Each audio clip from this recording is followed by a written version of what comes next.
sens de la présence étatique.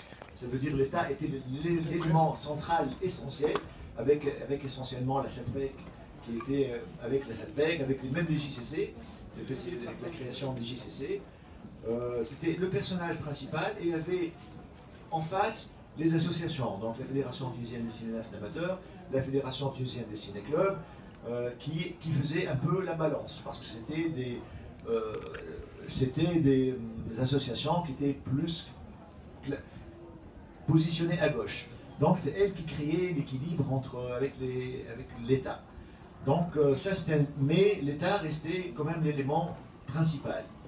C'est lui qui décidait de ce qui se faisait au cinéma. C'est lui qui faisait tout seul les lois.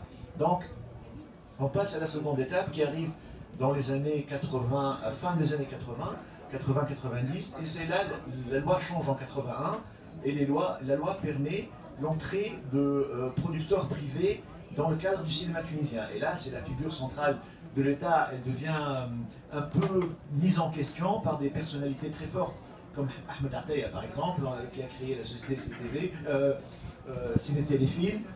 Donc avec Ciné-Téléfilm, on a vu l'émergence de nouveaux cinéastes qui ont marqué le cinéma tunisien, qui sont nous les bougies essentiellement, Félix Bourdir, Moufid Atleti. Donc ces gens-là ont marqué le cinéma tunisien, mais l'État est devenu quand même, on est passé d'une logique de domination vers une logique de négociation. Je ne veux pas citer des trucs ici, mais je sais qu'en parlant avec Ahmed, avec lequel j'ai eu la chance de travailler, j'étais sur attaché de presse, il me disait que moi je négocie avec l'État. Même les scènes que je dois enlever, que je dois mettre, ou que je négocie tout le temps avec l'État pour le bien des films, pour que les films puissent passer. Donc, et la troisième période que je suis arrivé bien sûr, cette deuxième période est aussi marquée par la Tunisie a commencé à vivre fortement l'expérience des coproductions avec la France et avec l'Europe. Donc le cinéma tunisien est devenu petit à petit un cinéma qui est essentiellement coproduit. Et le cinéma de coproduction en Tunisie est un cinéma à part. Et jusqu'à aujourd'hui, c'est un cinéma à part. J'en parlerai tout à l'heure, hein, la nouvelle typologie que je fais du cinéma tunisien. Et donc la troisième période, c'est la période qui commence quand le pouvoir de Ben Ali, qui était assez libéral au début, il faut le reconnaître, hein, il faut se rappeler qu'il y a eu en Tunisie une union de tous les partis avec Ben Ali pour mettre en place une expérience démocratique. Et cette expérience démocratique, pour des raisons dont je n'ai pas le temps de parler ici, elle a un peu viré vers une forme d'autoritarisme. Donc, petit à petit, la liberté qui a permis à Nouri, Moufida, Félid, même un peu Monsfoudoui, de faire des films quand même assez audacieux, assez culottés, cette liberté se perdant, Ahmed quittant de plus en plus le cinéma, l'État devenant de plus en plus quand même, entrant de plus en plus dans une logique de censure. Donc le cinéma tunisien a commencé à perdre petit à petit de son acuité, et les cinéastes ont été livrés à eux-mêmes. Et même il y a eu des années où la commission n'a pas donné d'argent aux cinéastes, ils ont décidé de ne pas donner d'argent aux cinéastes. Et c'est-à-dire l'état des salles s'est délabré, donc l'espace public que représentait le cinéma, il s'est de plus en plus quand même, disons, il s'est perdu.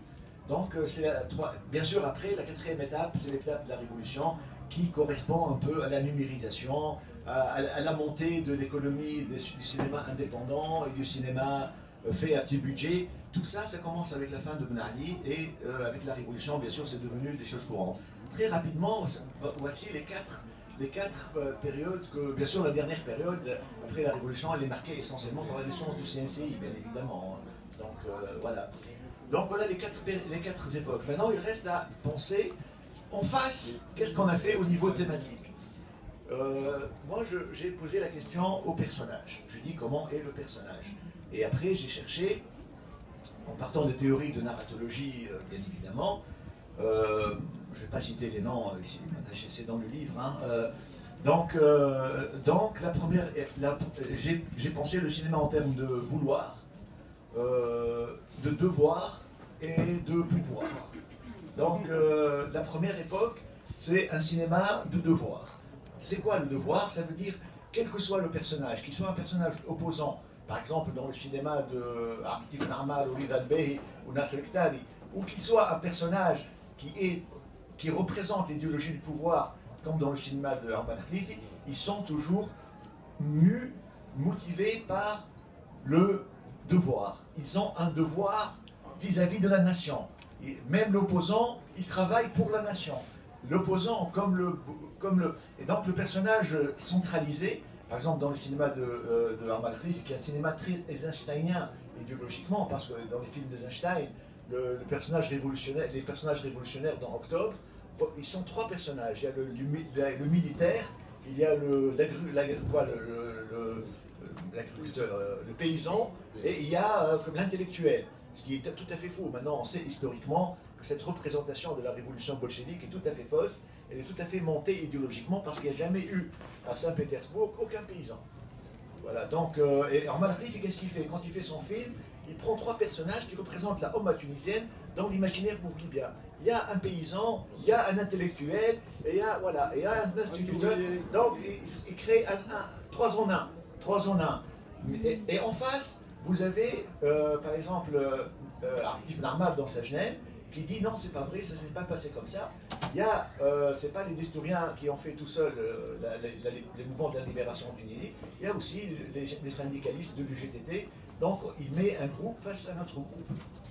Donc on est dans une dynamique totalisante. Qu'est-ce qui se passe dans les années 90 avec, disons, la libéralisation, avec la loi de 1981? Qu'est-ce qui se passe? Il se passe avec les coproductions. L'espace de liberté, comme je le dis, s'ouvre, et on passe d'un personnage de groupe, un personnage totalisant, vers un personnage plus individualisé. Donc, dans les films de Moufida, de Nouri et de Feri, les personnages vont commencer à dire « Moi, je ne fais plus partie du groupe, moi, je suis un individu. Moi, je ne suis plus dans le devoir, moi, je suis dans le vouloir. Moi, je veux m'imposer comme individu, même si je reste attaché au groupe, je ne me sens plus concerné par ce groupe, je veux me libérer. » Et là, vous avez dans les personnages de Moufida la voix de la fille qui porte, et dans le personnage de Farid qui parcourt les terrasses, et le personnage de Falf dans le film de Nouri Bouzid qui saute dans une mort qui annonce une très grande liberté, paradoxalement. Vous avez là la nouvelle configuration du personnage du cinéma tunisien qui va dominer jusqu'à la période autoritaire de Ben Ali, où l'État délaisse un peu le cinéma, et les cinéastes sont pratiquement livrés à eux-mêmes. Et là, on a une génération qui monte, et là, on a une représentante qui est là, qui est la Jameli. Donc, la nouvelle génération, les bonnes générations sont perdues. Sinon, si on n'est pas perdu, on ne fait pas de l'art, on fait autre chose, on fait de la couture. Donc, cette nouvelle génération, elle est représentée essentiellement par les Jilani Saadi, la Pona Foussar-Betaba. Ce sont des cinéastes qui arrivent dans un contexte où l'État a complètement déserté le cinéma, et leurs personnages vont devenir des personnages moi je vois les choses comme ça, d'après la lecture que j'ai fait, l'analyse, du désir débridé.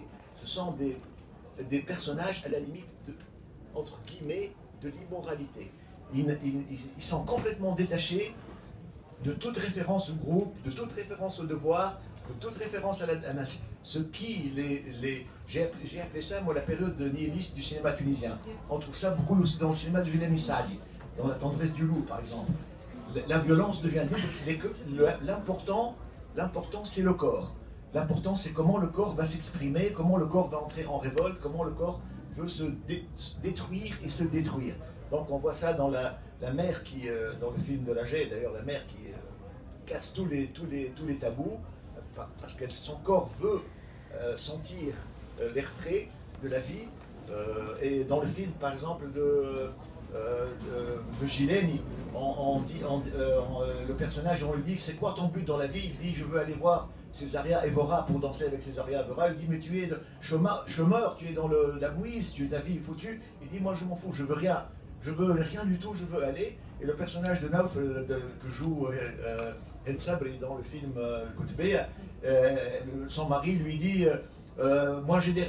Quand ils ont une grande altercation à la maison, il lui dit moi je veux, moi j'ai des racines, moi je suis descendant d'une grande famille, patriote, nationaliste, mon père parlait l'arabe, c'est un cheikh, il avait un chapeau, il lui dit moi je suis pas un morceau d'oignon pour avoir besoin de racines. Donc elle rend tous les trucs se cassent, donc on est face à un cinéma qui est presque qui ont mal de figure paternelle. Donc l'État se désiste complètement, les cinéastes sont perdus, sont livrés à eux-mêmes, comme leurs personnages d'ailleurs. Donc on entre dans cette configuration-là. Après arrive la Révolution. Bien sûr, on a tendance à... Je vais très rapidement, si vous avez des questions, vous me dites, mais vraiment, je suis un peu serré par eux. Mais hein, c'est clair. Voilà, la Révolution, et j'arrête. Contre-révolution. Il arrête la Révolution.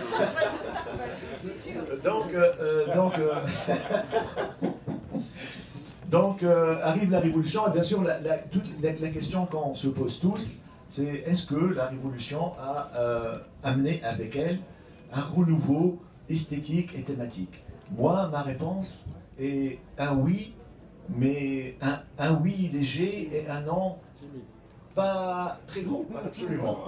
Donc, la liberté, elle arrive où? La liberté arrive avec les premières années, il y a eu quand même un grand pas un grand espoir, mais beaucoup de films qui ont été faits sur des documentaires. Donc, je pourrais décrire cette période comme la renaissance du documentaire tunisien.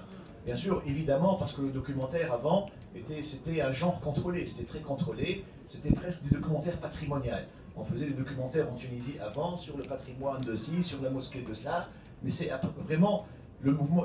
Les premiers frémissements ont commencé avec l'arrivée des petites caméras et des productions libres, avec des figures comme Michel Benhamad, des choses comme ça, mais le discours était quand même un discours très métaphorique, très allégorique.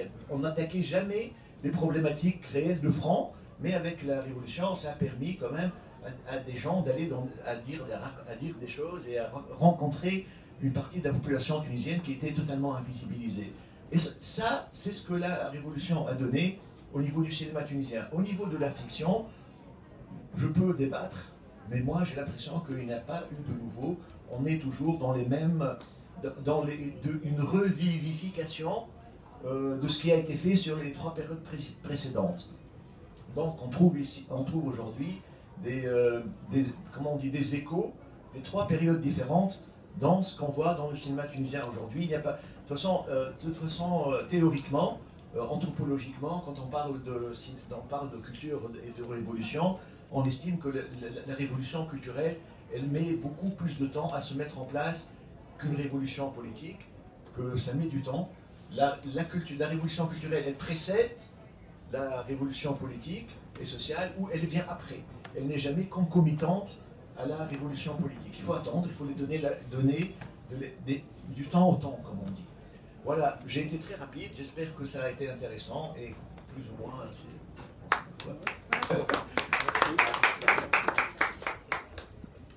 Voilà, est-ce qu'il y a des...